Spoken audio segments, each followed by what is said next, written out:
Hello and welcome to the CREEDCAST. My name is Dave, and welcome to the very first episode in a special series as we celebrate 20 years since our greatest day, the 2004 AFL Premiership. It was a year in which legends were made, legacies were defined, cult heroes emerged, and the monkey was shook from the back as we finally broke through after years of heartbreak. A year that we once again dominated the home and away season, in a season which saw many contenders emerge, but a familiar foe once again stood tall towards the end of the season, which culminated in, and I quote, this wasn't me saying it was the commentators, the best teams of the last 3 years finally facing off in a grand final. Umpire Brett Allen with the honours, the two best teams of the past 3 years finally get to face off for football's biggest prize. We will get to that, don't you worry. But first, in this episode 1, we'll look back on the home and away season that was in 2004, how we built the platform of which we could launch our assault on the 2004 final series, how we found our identity and that extra hardness that would carry us through, the moves that were made to prepare us for 2004, and the heartbreak that preceded it in the prior seasons, and the pressure that had built from that, both outside and within. As always, I'm joined by my wonderful co-host Jamie as we begin this lengthy deep dive into the season of 2004. And Jamie, before we get into all the wonders and vibey warm and fuzzies of nostalgic flashback, let's harken back to the youthful versions of ourselves and who we were as Port Adelaide fans in the years of American Idiot, Don't wanna be an American idiot. and Grand Theft Auto San Andreas on PS2. So you back on the block, huh? Yeah, it's good to see you back. How are you, Jamie? Tell me about yourself in those days. Hi, Dave, and hi, everyone. Thanks for tuning into this special episode. 2004, very young age for me. So I was we were chatting off air, and I'm a 1991 baby, but I'm a December 1991 baby. So essentially, 92. So in the early 2000s, I was in primary school, and playing, a lot of PS2.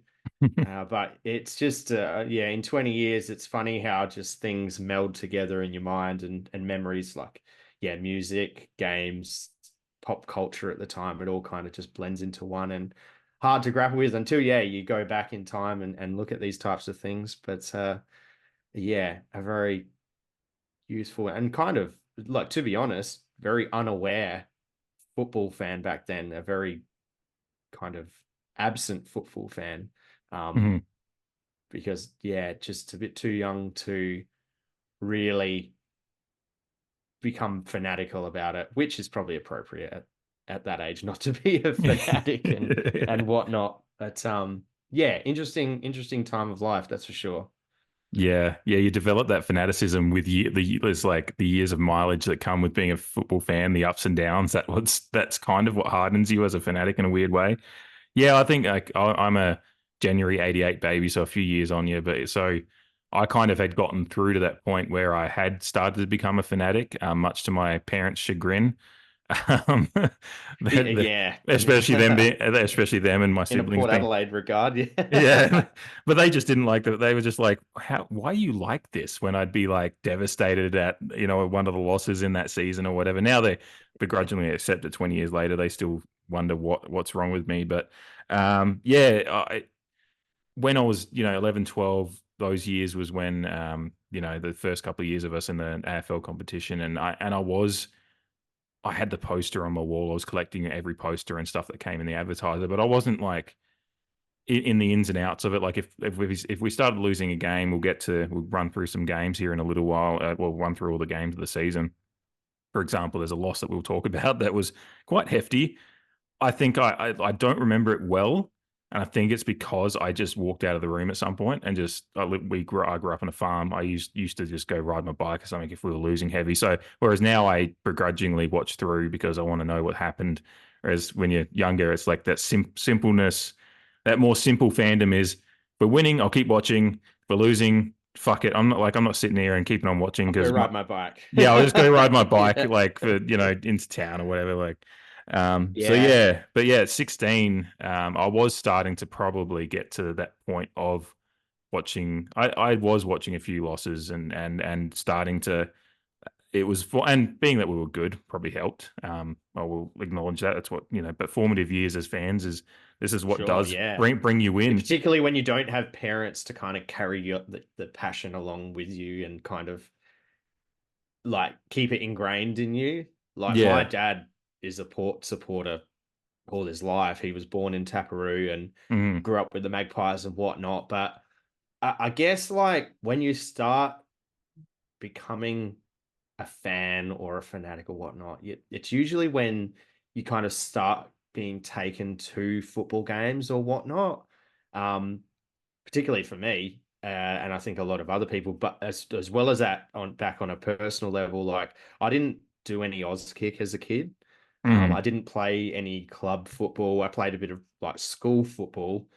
Um, Not that I was any good. Uh, so yeah, when you're a kid, like I think of my littlest brother now, who's in his teenage years, and like, I remember taking him to his first Oz kick session, and like he's a little child, and he's been coming to the football for years, like ever since he mm, was 5 or 6 or something like that, and it's a lot different for him where it was with for me and my brother.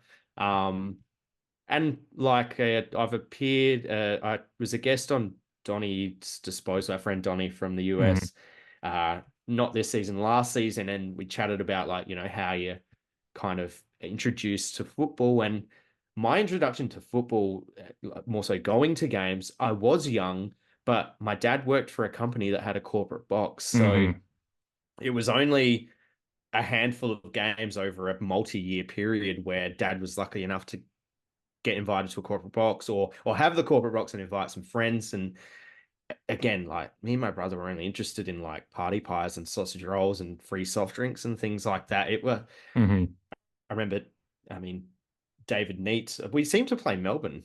So maybe it was an attendance thing yeah. now, but yeah, just remembering David Neitz more than our players, like Yeah. because my dad would always, you know, go nuts about how good he was as an opposition fan. And like, but yeah, just the vagaries of like, I did go to, I've just remembered like through kind of going back on some of the highlights of these games that we'll go over. Like, I remember going to one of the showdowns in this period and completely forgetting about it. And then like, yeah, rewatching the footage and going, oh no, yeah, like we did go to a couple of games and Mm, yeah. But like I said, being so young, like across this period of dominance being 9, 10, 11, 12, yeah, and having split parents. It was my dad who was really into football and my mum and stepdad, while they were Port fans, weren't as passionate. So mm, depending on which house I was in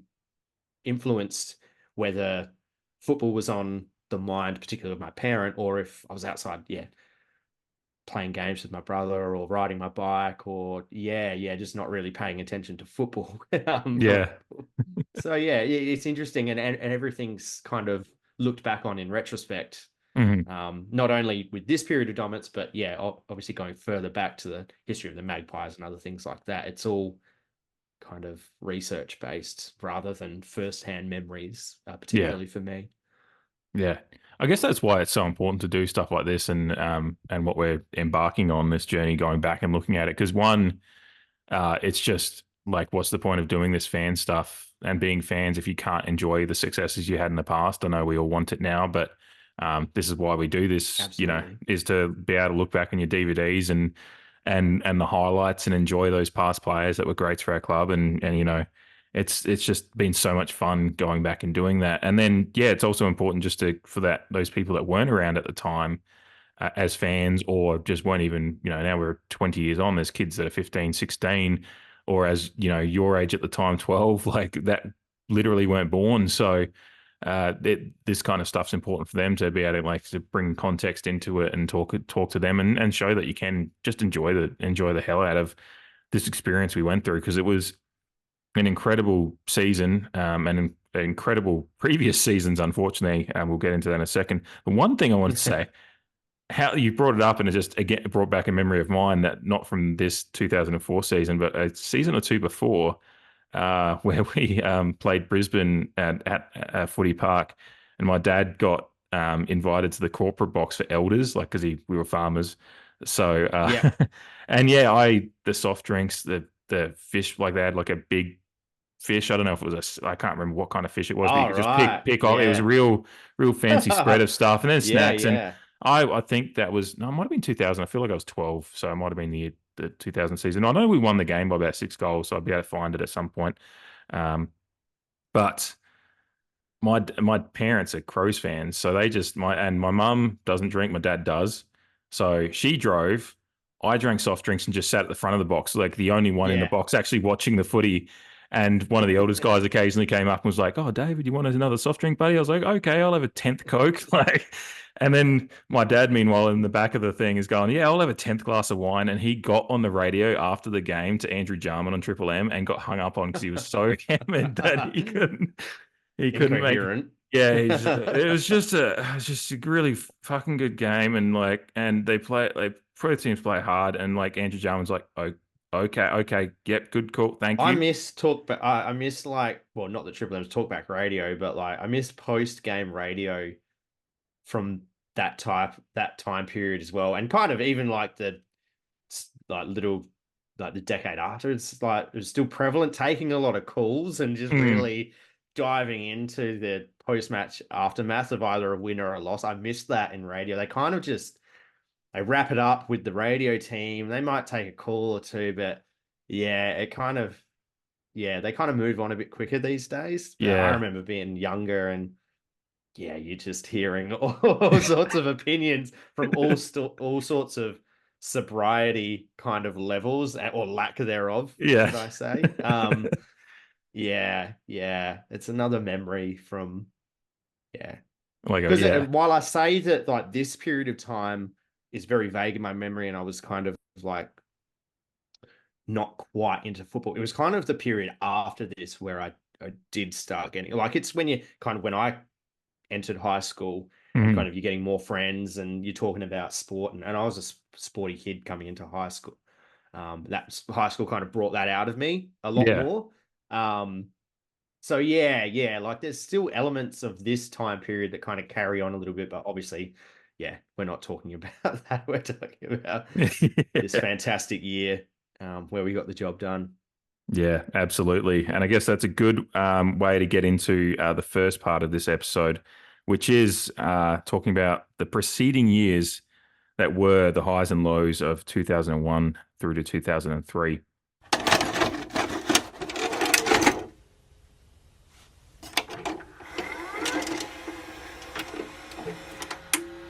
So we'd finally broken through for finals in 1999 after our first 2 years in the competition, which, by the way, just to crash back on that for a second, our first 2 years in the competition were pretty decent by the standards of a team entering the competition. We finished 9th and just outside of the finals in our first year in 97, but I think we lost to St Kilda in the last game, and not by a whole lot. I think they got away at the end, but we might have made finals if we won that game. The 176th and last home and away match for the 1997 season. And what a game it was. Port still with a chance of making the finals. St Kilda a win away from top spot for the first time since 1965. All or nothing. After 8 victories at Football Park, Port was looking good in its historic quest. The Power had 38,000 behind them as they fought hard in the third term, holding the Premiership favourites at bay. A goal down at the last change. Almost directly in front. Into a slight breeze. It doesn't deter him in the least. But then St Kilda's class on-ballers took charge. 3 goals to the Power, 6 to St Kilda. And season 1997 had come to an end. The final result, 33 points. The final's just half a game away. 98, we finished 10th, I think, so still not terrible. Like, it was 6 teams worse. So, and then John Cale exited, the great John Cale. Coming up against Collingwood first up. Yes, I think they marketed that very well because it was a new team coming in. It was the old established team. It was black and white. One wanted to retain their colours and the Magpies. The other, the new kids on the block wanted to take that over. One of the legends, Mount Rushmore They kind of made legends. a tough call. As we get reminded of. Yeah. Well, I these think it's days. actually the fact that he only signed on for the first 2 years, and and then they made the move. So I I think remember that it was similar to the Treadray thing. It was like, if you don't, like, we had to move on Cummings to kind of keep Mhm. Treadray. Over at Football Park, full forward Scott Cummings is on his final chance for Port Adelaide. And after a wretched first half, he produces 4 last half goals to save his skin for now. And I think it was a similar, I might be wrong, and people, again, more in the know, like I was just starting primary school at this point in time. And I think it was a similar thing with Choco, where if we didn't make him the head coach, like, it was maybe on the cards that he was going to go somewhere else for an opportunity. yeah, as which well. clearly he was warranted of. Yeah. Yeah. And yeah, Absolutely. that Cummings trade brought in a very handy little player and by the name of Jared Schofield, which will come up a bit as we get through this episode. But yeah, 1999, we broke through for finals which was our first finals appearance in 99. Finished 7th on the ladder that year and played the Kangaroos, which I think we lost by about 7 goals in that final, which obviously the Kangaroos went on and won that grand final. Forward, there's the siren though. Harvey got a hand to it as the siren has sounded at the end of the game. Brett Allison comes in to shake hands with him. It's a day for the Roos to celebrate. They've won convincingly. They led all day.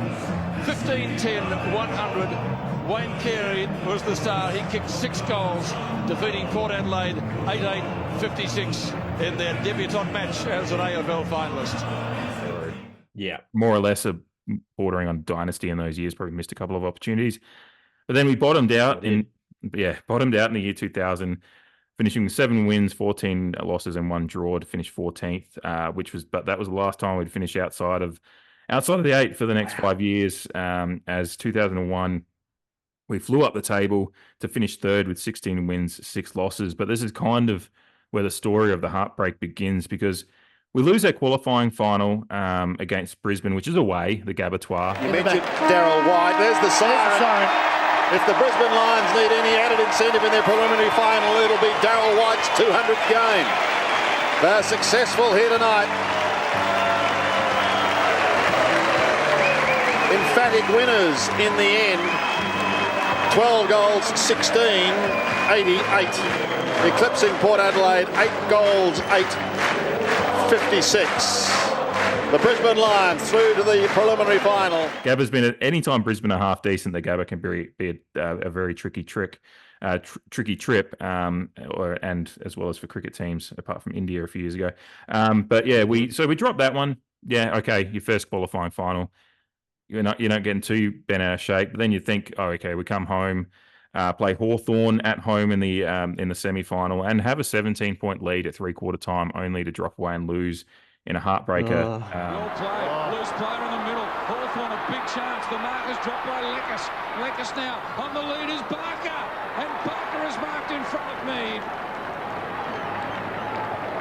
It's obvious some sort of line or a very bad header. He's kicked an important goal already in this term. This one's drifting, or is it? Or is it through? They like it, Hawthorn. They're in front. Well, this is just an incredible performance. I thought they were shot, thought they were gone, thought they could lose by 8 goals, in fact. I thought it was going to be an avalanche, and it has been. The Hawks. Right, get him. Hay with him. Treadray and Hay. Treadray's left foot kick. Hawthorn have won it. Hawthorn have won it. It's one of the greatest victories in the history of a club that had such a run in the 1980s. Tipper's down there. He was part of all of that. It is a sensational win against all the odds. And I remember where I was listening to the end of that game. Some friends of my parents had gotten married, and we were in a car park somewhere in Gawler. I stayed in the car listening to it while they were wandering into the reception, and mum and dad were like, "Oh, we've got to lock the car, Dave." And I'm like, "No, I'm fucking staying." I didn't have a potty mouth, by the way. That's just how I remember it in my mind. I didn't actually say that to my parents. It's the attitude. Though I did also grow up on a farm and heard the F word as readily as I did good morning. So because if you grow up on a sheep and grain farm, you're going to hear it. But I stayed in the car, listened to it, and was just dejected the rest of the night. I was like probably just an absolute sour piece of shit at the reception. And so begins the story. But Treadray did win the first of his 4 All-Australian jackets in that year. He kind of started the real years of Treadray, which, it's sometimes forgotten that he won for 4 years in a row. He was the centre half forward and of seeing the the highlights, it's so God, warranted. Jesus such Christ. a beast. When we get to running through some of those games, there's going to be a lot of Treadray glazing because fucking hell. He was pretty decent, just so if anyone's unaware. Treadray, decent. Josh Franco finished 3rd in the Brownlow in 2001 as well, which kind of, not that he's a major part of 2004, but he is in the background of that because of the injuries that did come. But that does show how good he was, that he was 3rd in the Brownlow behind, Ackermanis. Andrew McLeod was 2nd, which, it's not any, I don't think, well, Andrew McLeod's a Port legend anyway. So, yeah, absolutely. Yeah. Josh Franco finished 3rd, tied with Michael Voss, and Ben Cousins was 1 behind Brent Harvey. So Josh Franco's career is so unlucky in the sense that he was kind of forgotten because he just didn't. It's a travesty. I was just thinking. But he was fantastic. Travesty that he didn't get he's not a premiership player. You get what you deserve, but sometimes you don't. Yeah, and particularly some of those injuries he had. His knee was just bending the wrong way and just horrible stuff. But the years he could put a season together was quite clearly bordering on Brownlow medal winning stuff. And Roger James sitting there. Due aptly named today. Snap at goal by Franco. He bends it around and he's got it. Great kick. 2002, we break through for our first minor premiership. 18 wins, 4 losses. Collingwood at Footy Park in the qualifying final. This is when the rot really starts setting in. Collingwood win in a bit of a boil over. They were the 4th place finishing team, but they were 5 wins behind us on the table. Our minor round seasons were really just quite dominating, and then we'd go into a qualifying final at home and lose. This was the game that Peter Burgoyne played on in the square as well. Port Adelaide can unload a bomb here. He does that to the tip of the goal square. Burgoyne! Brilliant mark. It'll go back for goal number 4. He plays on. He's got it. No, he's been run down. Unbelievable. Collingwood out of jail. Well, yeah. So while I said that I wasn't very, deep into football fandom, I do remember watching this game at my mum's house, funnily enough, going against what I said before. Yeah, and this was kind of when, I was becoming aware of Port Adelaide being obviously a great team, but having their issues in finals. And I remember watching that game, and unfortunately, we were chasing tail for most of it, and there was the Peter Burgoyne moments came back to me with a thud watching the highlights, like remembering that, the goal that was called touched. And even you just think about football these days, and even the review wouldn't have saved him because it was the goal umpire who called it touched. And James for Port Adelaide, long kick to the goal square. Burgoyne, play on. He's kicked the goal. It's touched. It's been touched. And there's the siren. Drama to end the 3rd term. There's the kick. And, hard to tell. Didn't look like it from here, but it's impossible to tell. The vision was just terrible. Hasn't improved since, I will say. I'm watching it from 2004 and I'm going, that's still how we get reviews now. That's where the cameras from 2004 went, was to goal line review. I think it was Cloak who claimed he touched it, and Peter Burgoyne was adamant. And then seeing Peter Burgoyne getting into the face of the umpire because it was just on 3/4 time. Only a point. And look at Burgoyne right into the face of umpire Allen. So a dramatic finish and a controversial finish to the... Umpire Allen was about 3 metres away. Chet Cords can't believe it. And then, him playing on in the square. I remember that too. These moments, there's others too. Franco earlier in the game, Roger James kicking to Franco, and Franco's out on a flank, and then the kick doesn't get to him, and I think we're within 4 points and at that stage in the game, and it goes out of bounds for a throw in. And there's so many little bits of that game.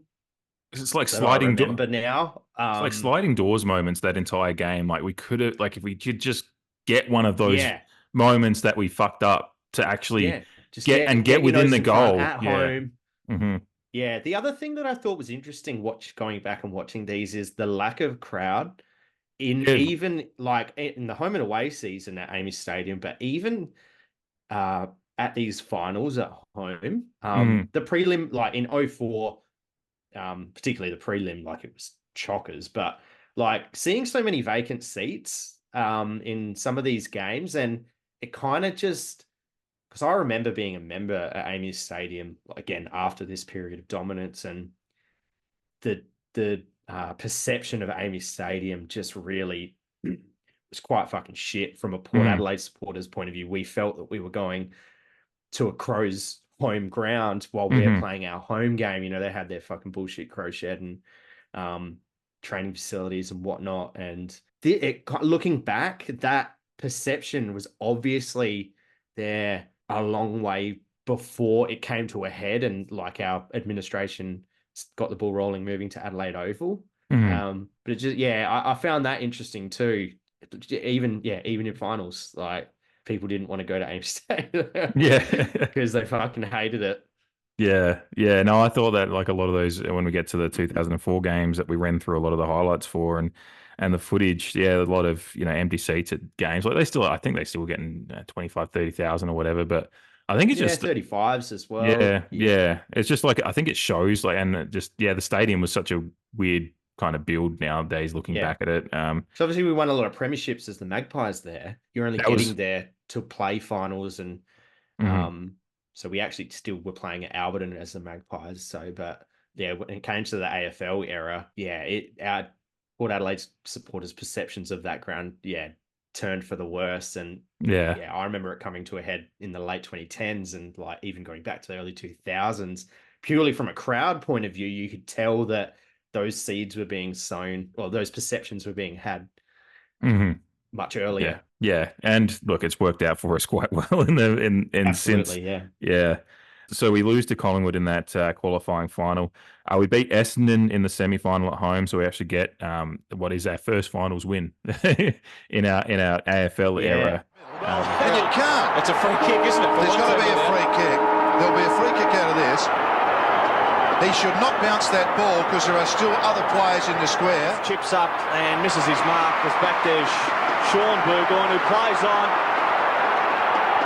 But they need Port. Half forward, beautiful kick out in front. Chance there for Port. Kingsley a long way from home. Look at Burgoyne.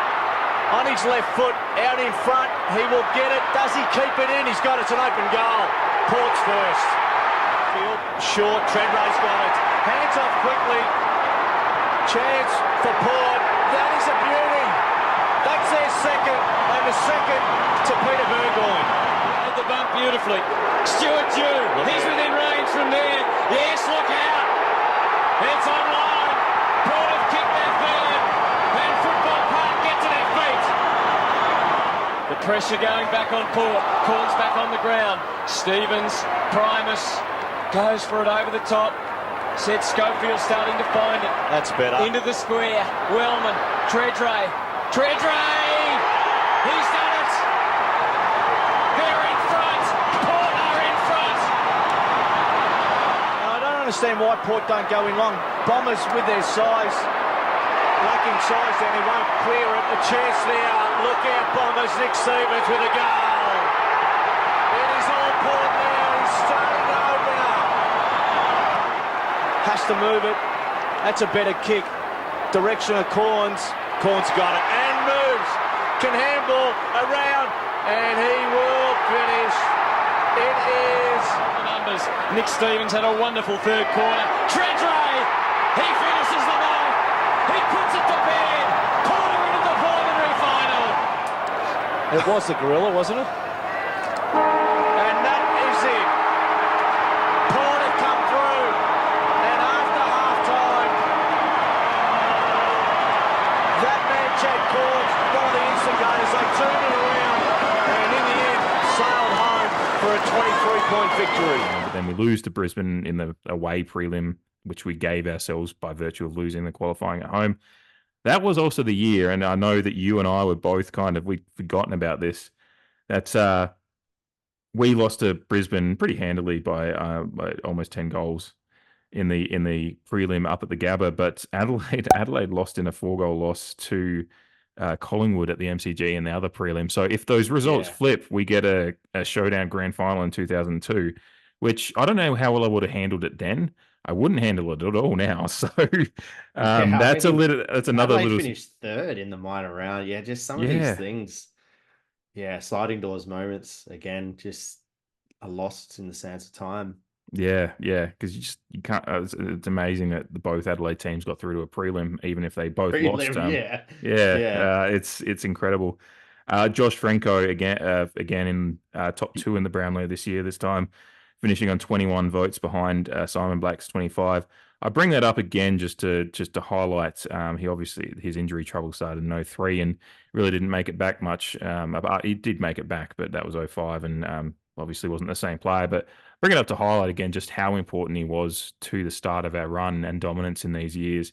In 2001 2002, top 4 finishing, minor premiership in 2002, and this guy was running pretty close to winning a Brownlow and playing at an elite level and highly respected. And he's I've got a couple of, in my side little hobby, I've got a couple of cards signed by him.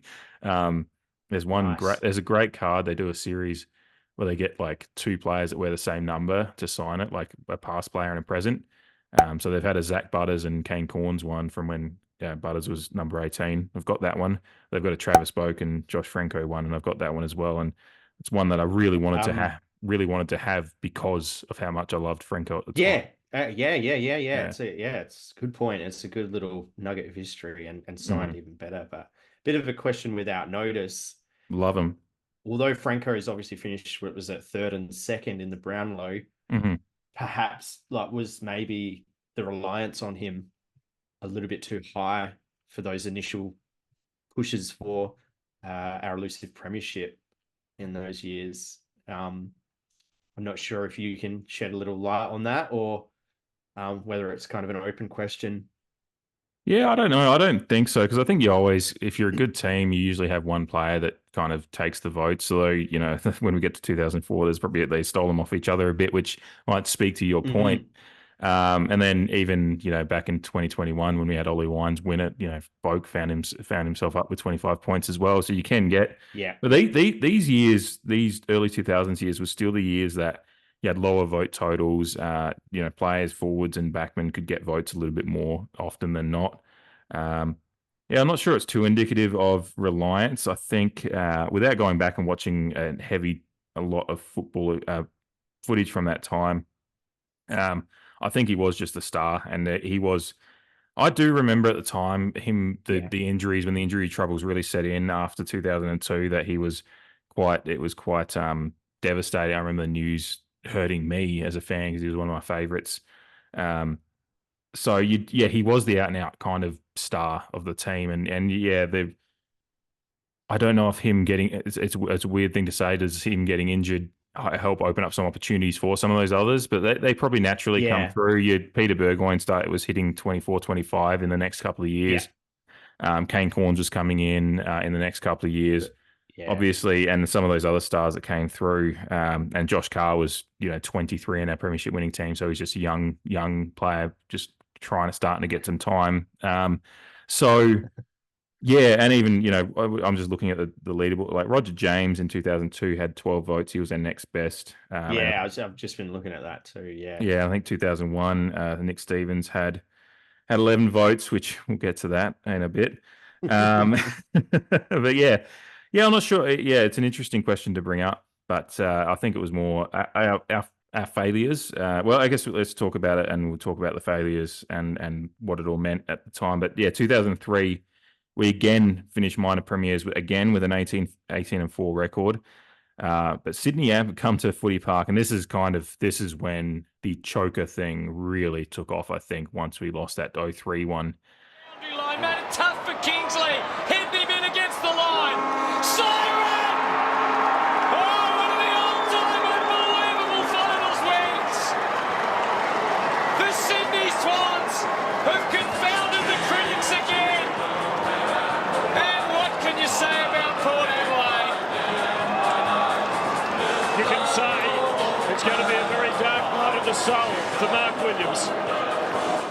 at the qualifying final at Footy Park, Sydney, who had 4 less wins in the regular season, the minor round on us, but came to Footy Park and absolutely kind of belted us for 3 quarters, and we had to make... Oh, yeah. It was 40, 50 points for a while there. Now Kennelly again. Now Craig Bolton. Swans on the rebound. And Creswell has a hectare. He can go all the way here. No one coming at him. He's within 35. And he kicks his second.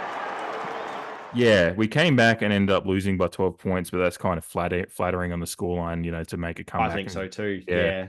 They did belt us, and it was I think the highlights package talks about one of the commentators. I'm forgetting which one it was, but he talks about it's going to be a dark night for the soul for Mark Williams, and it's just like that just sums it up because it was like that. Yeah, because I think we were like 6 or 7 goals down at one point, and when it comes to finals, like even in our 2014 elimination final when we were that far in front of Richmond, like it's that point of the season where you go, oh, we need to kind of keep ourselves fresh for next week. So that probably plays into the end score line a little bit because they belted us.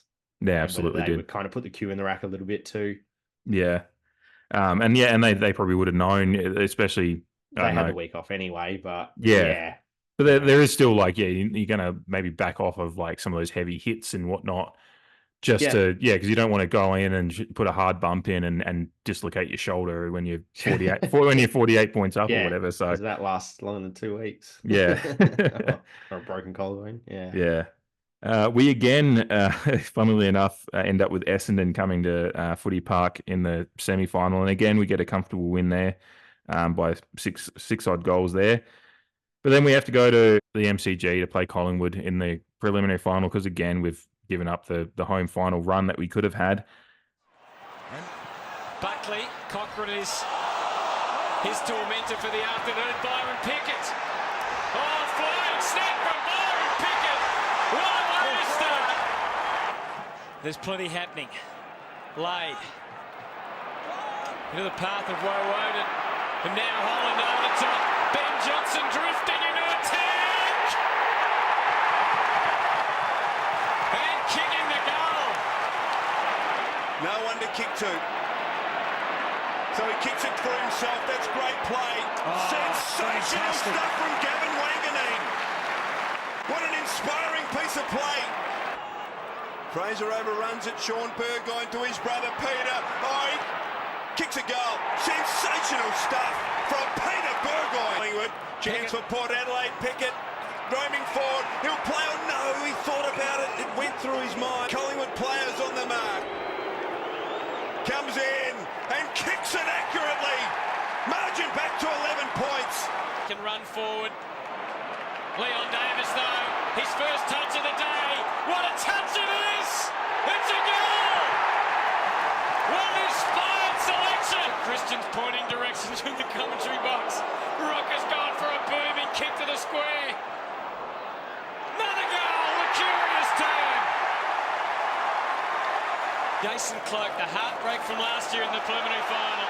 Here's Leon Davis for another one. Find that Stewart there.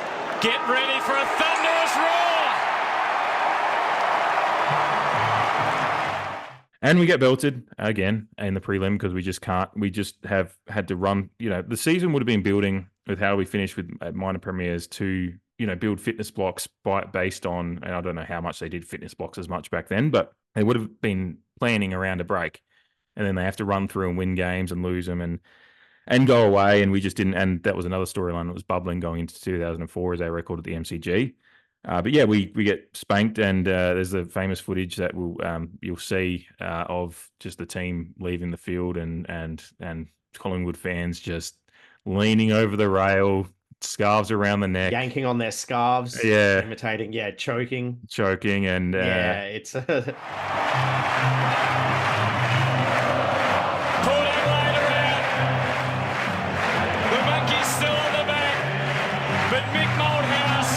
He's headed for his 4th grand final. And Collingwood get another shot at glory. Yeah, it's a dark piece of vision, that's for sure. Yeah. Well, there's one Collingwood fan that gives smacks his and looks a little bit too proud of it, and I like, the base like dark souled version of myself goes, God, Kingsley, just reach out because one Collingwood fan. Oh yeah, I was gonna say, yeah, smacks Kingsley looked like he actually wanted to like rip him down and Yeah, lay 'cause into he's- him, but he yeah. held off to Yeah. his credit because that would have been a pretty bad look.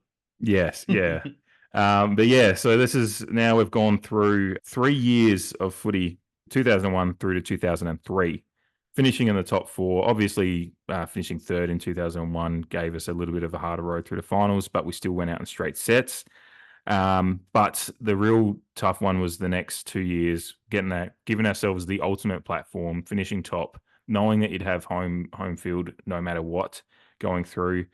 A record of 52-14 through those 3 years, which is incredible. 16-6, 18-4, 18-4 gets you a 52-14 record, which teams have struggled to put together 3 seasons like that in the modern era sometimes. Yeah, I believe that Mark Williams has said that it's the first time that a team has won 16 or more games 3 years in a row. Mm-hmm. And I think at the time he said it, I can't remember. It was at least a couple to 2 or 3 years ago. Maybe it was in our 150th year. I don't know. I can't remember, but I don't think it had been matched since either.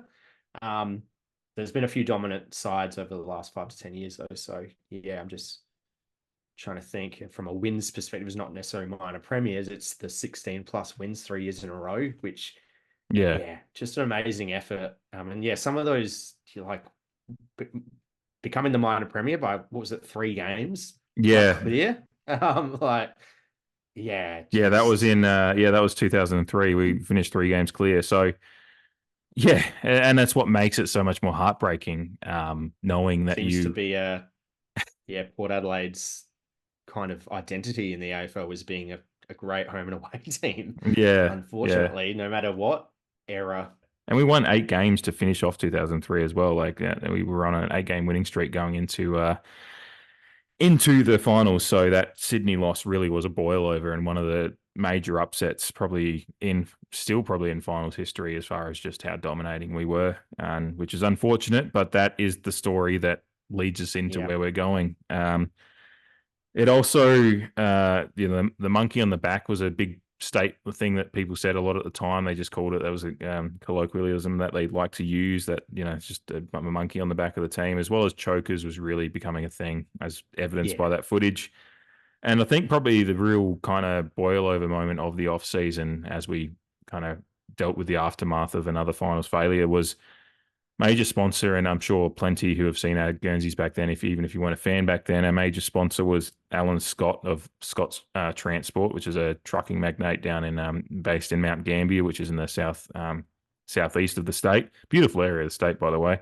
Yeah, absolutely. But he was a big Port Adelaide fan, which is why Scott's Transport has had such a tie with the club in sponsorship even prior to the AFL team. Well, Alan Scott headquarters, I believe, it's still labelled as that. Yes, even to this day. Yeah, and I think that history is still very important. But yeah, there was a major boil over when Alan Scott at the end of 2003 basically came out and said that he wanted Mark Williams sacked because Port Adelaide cannot win a premiership with Mark Williams as coach. Repeated finals failures had major sponsor Alan Scott calling for Williams' head.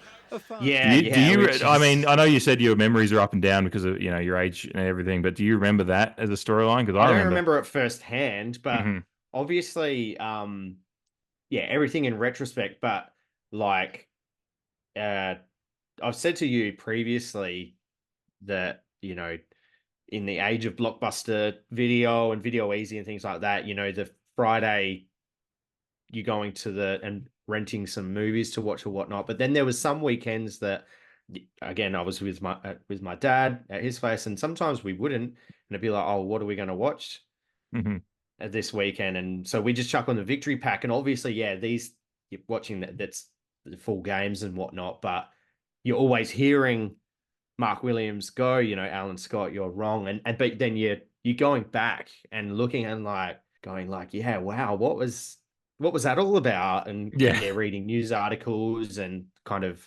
TV news segments of that kind of tension Yeah. that was built from one of our major sponsors and the coach.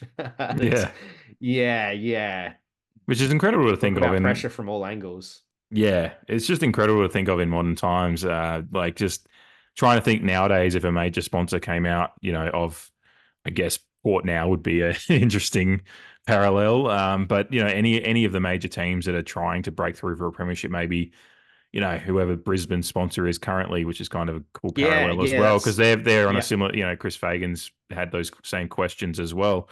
So, and you can imagine if something like that happened now, just with the social media era and Fox Footy 24 hours coverage and all that stuff, it would just be huge news. It would take over. It's just one of those stories that absolutely, it would be painstaking living through nightly footy shows with that on journalists' minds. I can just imagine it'd be painful. Mm-hmm.